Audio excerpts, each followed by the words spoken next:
اکثر جو بھی درد مند لوگ ہیں امت کے بارے میں سوچتے ہیں، غور و فکر کرتے ہیں، وہ اتحاد اتحاد اتحاد اتحاد کا واس کہتے ہیں، اور وہ اتحاد جو ہے اس کے لیے کوئی بنیاد ہے نہیں،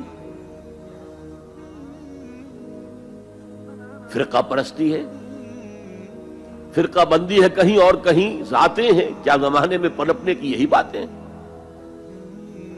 اصل میں جمع ہونے کے لیے کوئی بنیاد چاہیے۔ قرآن جمع کرتا ہے کس اعتبار سے؟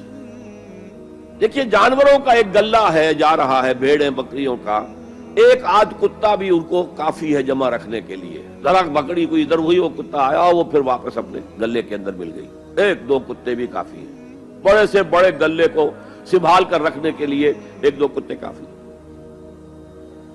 لیکن انسانوں کو اگر جمع کرنا ہے تو پہلے ان کے اندر فکری اور ذہنی ہم آہنگی پیدا کرنا ضروری ہے، ان کے خیالات ایک جیسے ہوں، ان کے نظریات ایک جیسے ہوں، ان کے مقاصد ایک جیسے ہوں، ان کی سوچ ایک جیسی ہو، ان کے طریقہ کار ایک جیسے ہوں۔ جب تک یہ چیزیں نہیں ہوں گی جمع کیسے ہو جائیں گے؟ اتحاد کا واس کہتے رہیے، کوئی نتیجہ نکلے گا ہی نہیں، اور نہیں نکل رہا۔ متحد کرنے والی شے صرف اللہ کی کتاب ہے، یہ آپ کے اندر فکری ہم آہنگی پیدا کرے گی، اور وہ بھی صرف قرآن کی تلاوت سے نہیں، قرآن کو سمجھنے سے، سمجھ کر پڑھنے سے، جس کے لیے میں بار بار عرض کر چکا ہوں کہ سمجھ کر پڑھنے سے مراد کیا ہے؟ اتنی عربی سیکھ کر پڑھنا کہ قرآن کا مفہوم براہ راست آپ کے ذہن اور قلب میں اترتا جائے۔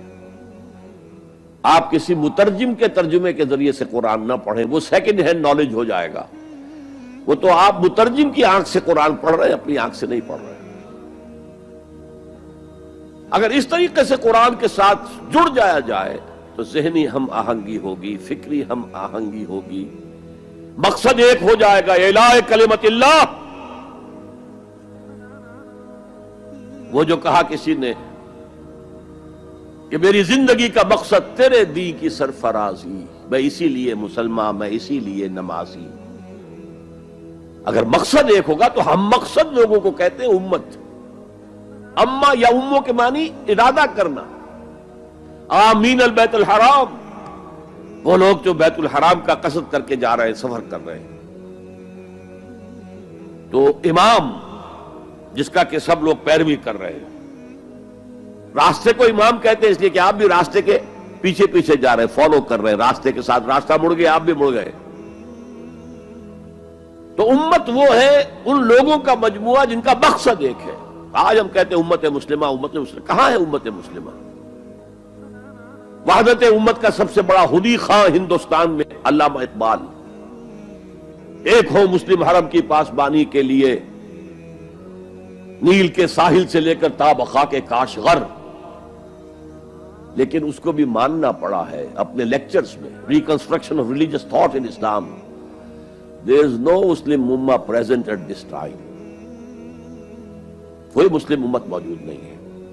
Instead we have a number of Muslim nations۔ یہ بات چونکہ 1928 میں کہی، اس وقت تک تمام مسلمان ممالک جو ہے کولونیل پاورز، یورپین پاورز کے تحت تھے، غلام تھے، انڈونیشیا سے موریتانیہ تک سب غلام۔ وہ تو صرف صحرائے عرب کو چھوڑا ہوا تھا انہوں نے، کہ وہاں کچھ تھا ہی نہیں۔ اگر تیل اس وقت کہیں نکل آیا ہوتا تو اس میں تو وہ پنجے گاڑتے کہ جو کبھی پنجے نکلنے والے نہ ہوتے۔ بہرحال یہ ان سب کو جوڑنے والی شے جو اقبال کہتا ہے instead we have a number of Muslim nations, آج ہم کیا کہیں گے؟ Instead we have a number of Muslim countries. پھر مسلمان ممالک میں بھی ایتھنک، لنگوسٹک، کتنے جھگڑے، کتنے اختلافات، کتنے چکر چل رہے ہیں۔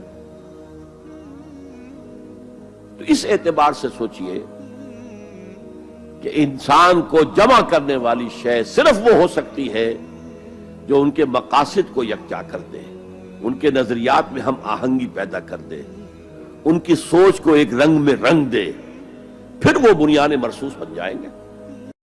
دین کی بات پھیلانا صدقہ جاریہ ہے۔ ثواب کی نیت سے ویڈیو کو شیئر ضرور کیجیے. جزاک اللہ.